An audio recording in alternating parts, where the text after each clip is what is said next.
Bon, merci, à très bientôt pour la livraison de moto. Kev, nouvelle idée pour la prochaine vidéo. 3.8, boîte double embrayage, reine des circuits, à quoi tu penses? McLaren. Moteur en porte-à-faux arrière, Je vois pas. 9000. Une Porsche peut-être. Ouais, mais quelle Porsche? La reine. La Porsche 911 GT3.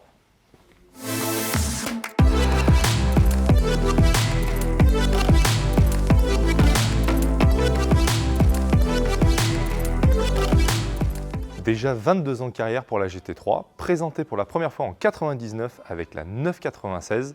On en est aujourd'hui à la 4e génération avec le modèle 992.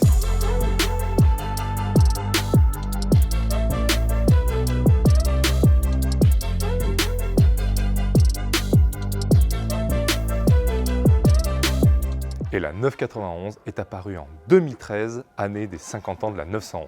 Tous les nouveaux modèles de GT3 sont toujours grandement attendus. Mais la 991 avait fait grand bruit à son époque puisque uniquement disponible en PDK, c'était la première GT3 à abandonner la boîte manuelle.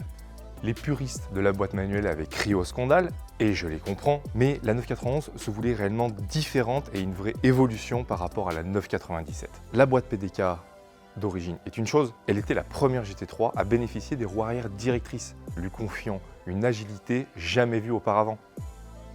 L'autre grande nouveauté de la 991 GT3, c'est le PADM, le Porsche Active Drivetrain Mount. Il permet d'adapter en temps réel le mouvement du bloc moteur, ce qui permet que quand vous roulez à bas régime, il reste soft, afin de ne pas avoir justement de vibrations ou tout simplement de coups un peu parasites, ou alors tout simplement quand vous passez en mode sport, de justement avoir cette raideur afin qu'il y ait une meilleure réponse à l'accélération.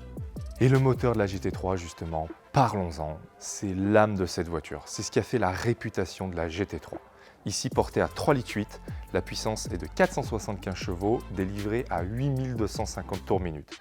Le rupteur lui est à 9000 tours minute, ça laisse une très large plage d'utilisation. Et pour tous ceux qui se posent la question de qu'est-ce que donne une 991 GT3 sur route, je vous partage quelques images de Dieu le Père.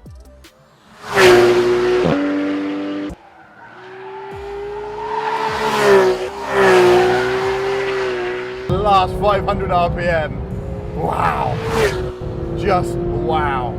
Interestingly, when I'm driving like this, I'm not actually thinking, where's my manual gearbox?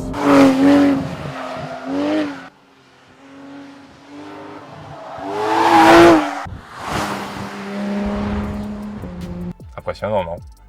L'intérieur d'une GT3, c'est un modèle d'ergonomie. C'est vraiment la position de conduite parfaite, ici avec les paquets Club Sport à côte carbone, avec aussi cette petite touche de rouge avec les surpiqûres et les ceintures.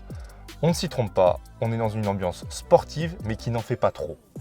Et on garde justement sur la GT3 991 ce compteur analogique qui monte jusqu'à 9000 tours minute.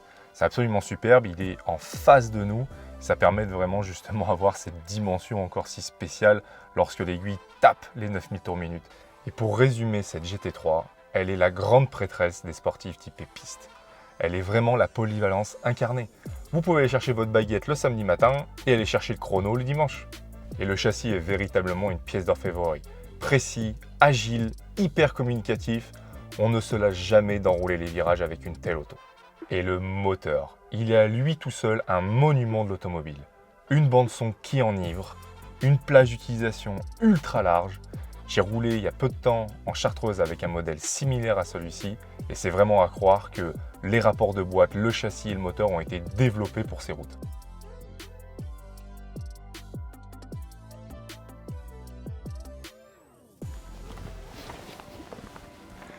Cette review est terminée, cette superbe GT3 est disponible chez Conseil Sport Automobile. Abonnez-vous à YouTube, abonnez-vous à notre Instagram pour y suivre notre quotidien. Pour ma part, je vous dis à très bientôt pour une prochaine review.